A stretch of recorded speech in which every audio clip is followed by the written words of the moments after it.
দর্শক, সার্জিস আলমদের যে দল জাতীয় নাগরিক পার্টি, যদিও তারা তাদের অস্তিত্ব রক্ষার জন্য জামাতে ইসলামের সাথে যোগ দিছে, এটা অনেকেই বুঝে ফেলাইছে। কারণ তাদের এখন আর কোনো জনবল নাই, মানুষ তাদের ভাওতাবাজি বুঝে গেছে। এখন কথা হচ্ছে, বিএনপি আওয়ামী লীগ কিন্তু পলানোর জায়গা পাইছে, বিভিন্ন সহযোগিতা পাইছে পলানোর জন্য, বিভিন্ন জায়গায় তারা ছড়ায় ছিটায় চলে যেতে পারছে। অল্প কিছু নেতা দেশে আটকা পড়ছে, তারা জেলখানায় আছে। কিন্তু বিএনপিও একসময় ভারতে চলে গেছিল, বিভিন্ন দেশে চলে যাইতে পারছে। এনসিপি কি যাইতে পারবে? আপনাদের কি মনে হয় দর্শক? ওরা নতুন আইসেই যা শুরু করছে, কোটি কোটি টাকা হাতায় নিছে। নিজ নিজ জেলা উপজেলার সরকারি কর্মকর্তারাই এই অভিযোগ করছে। এখন তারা কি এই টাকা নিয়ে যাইতে পারবে বিদেশে, নাকি যারা ক্ষমতায় আসে তারাই এমন লোভী হয়ে যায়, চেয়ারে আসে, বসে, টাকা নিয়ে বিদেশ চলে যায়? নাকি এইটাই নিয়ম? আপনাদের কি মনে হয় দর্শক?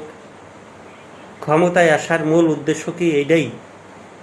ক্ষমতায় আসার আগে এক রূপ, ক্ষমতায় আসার পরে ভিন্ন রূপ। উদ্দেশ্য সবার একই, জনপ্রতিনিধি হওয়া, জনগণের নেতা হওয়া এবং মোটা অঙ্কের টাকা নিয়ে বিদেশ চলে যাওয়া।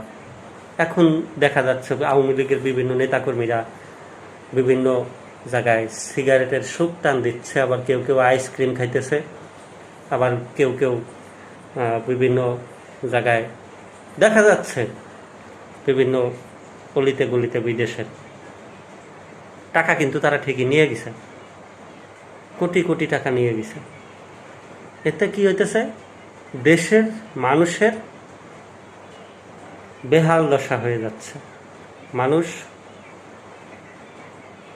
বন্যা পরিস্থিতি কিভাবে সামাল দিবে, কৃষকের একটা ফসল নষ্ট হলে সেই পরিস্থিতি কিভাবে সামাল দিবে, সেই বিষয় নিয়ে কোনো জনপ্রতিনিধির কোনো ব্যবস্থা নাই, কোনো উদ্যোগ নাই, কোনো সারা শব্দ নাই। সবাই ঠেলাঠেলি করতেছে, কার এলাকায় কোন কাজ হইল না হইল, কে কত টাকা সরায়া ফেলার যে পরিকল্পনা, সেটা নিয়ে ব্যস্ত।